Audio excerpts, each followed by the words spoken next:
one of the best ways that I've found is to use either the neuronavigational probe that allows you to get the ventricle, and then to access the ventricle with the small scope to ensure that you're at the 1.1 millimeter neuropin scope to assure that you're on the correct side, and then do a modification of the trocar that I'll show that allows you to get the larger introducer sheath into the ventricle.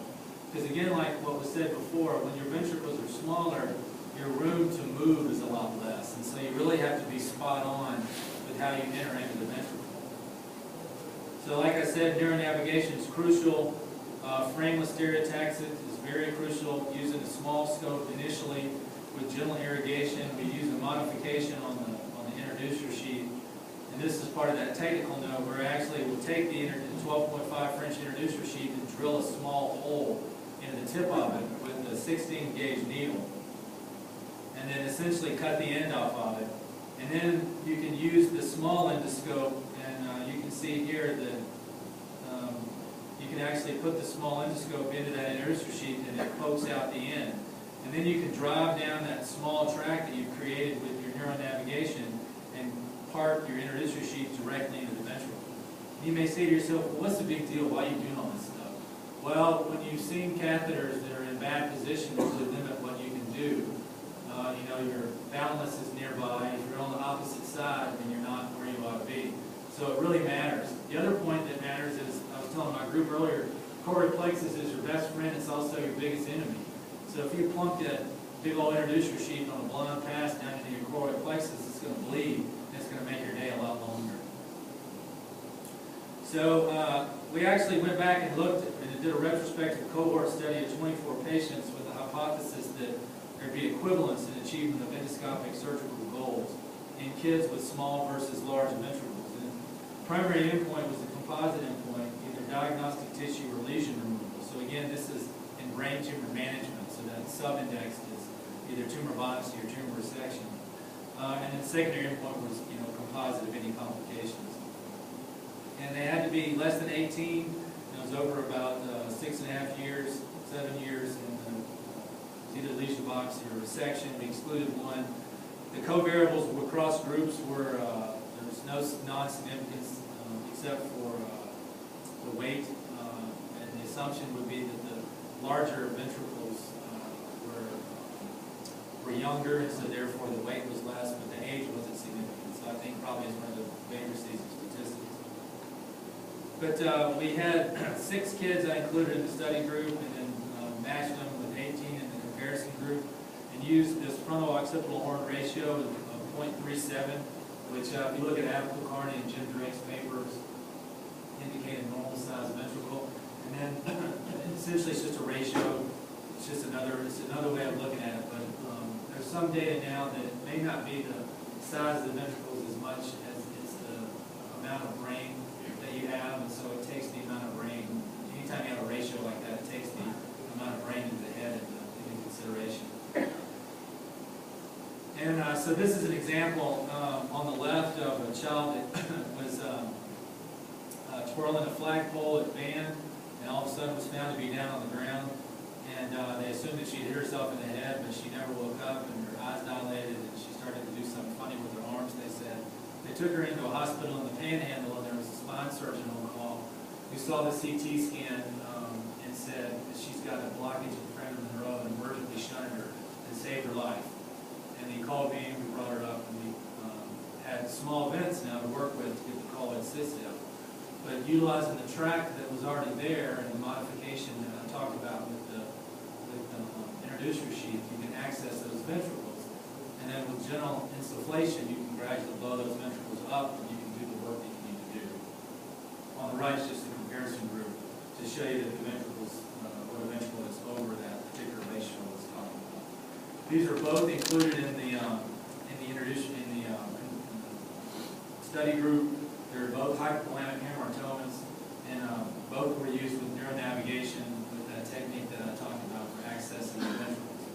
And essentially, what you do is you're parking the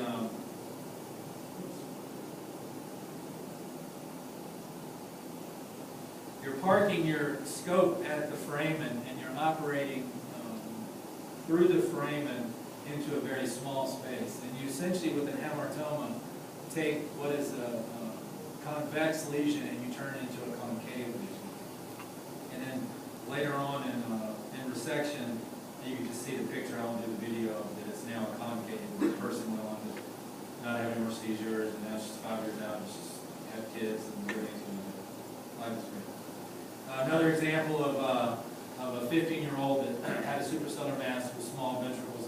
You'll see in a lot of these that you'll see I've calculated the distance and pulled those over because I also analyzed the data looking at the size of the frontal horn or the target horn, because 6 millimeters is about the size of the rigid scope that we use. So I wanted to look at it not just in the size of ventricles, but also if your ventricle size was smaller than the size of the scope that you were putting in.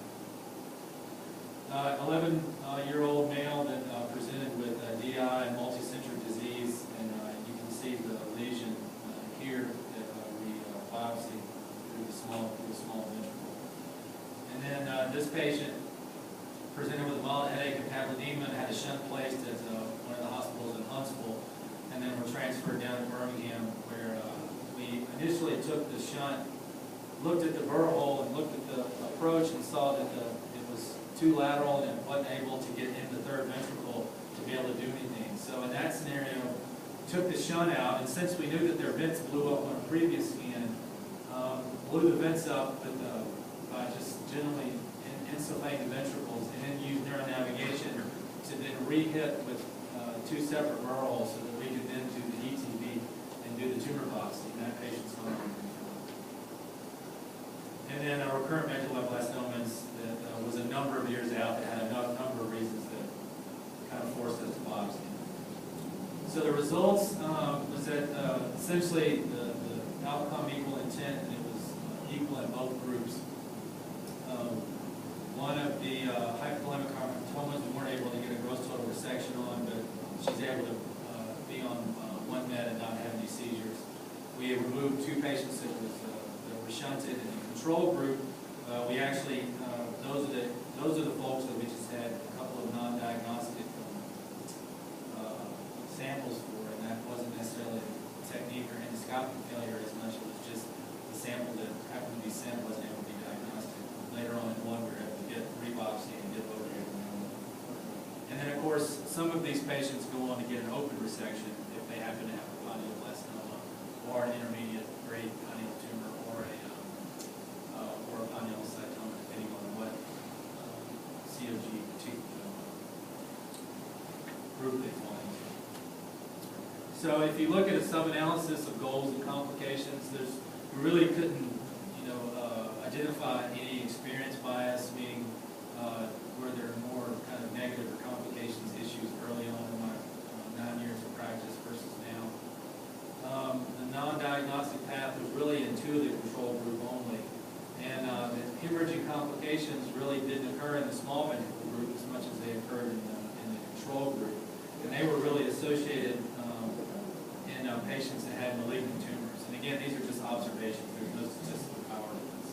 And this is an example of one with large ventricles that had a large GBM that was biopsied without complication, and then went on to hemorrhage about 3 hours later, and they required just a kind of resection and a salvage operation. But obviously with the GBM, their outcome is not very good. And then this was a patient with pineoblastoma that had a hemorrhage due to torquing of the internal cerebral vein, because that's something you have to think about when you have your scope in. And I was telling my group before, when you calculate your trajectories, everything's, if you're getting in the third ventricle, everything's based on how you're going to get to that foramen. And so, again, you got to go anterior, go posterior, and posterior to go anterior. And if you're not anterior enough to get to a certain tumor, or if you're not cognizant of it, you can torque those internal cerebral veins, and you can cause some bleeding from that. I mean, there have been reports of very severe complications where you get, thalamic and basal ganglion infarcts, but in this scenario, luckily it was just a hemorrhage that ultimately didn't allow us the ETV to work, the ultimate shunt. So conclusions and lessons is the success rates essentially in being able to complete the operation is the same between small and large ventricles, and the tips learned over time are reduced manipulation of the choroid plexus, like we talked about, the technical report, which is available in JNSP, we talked about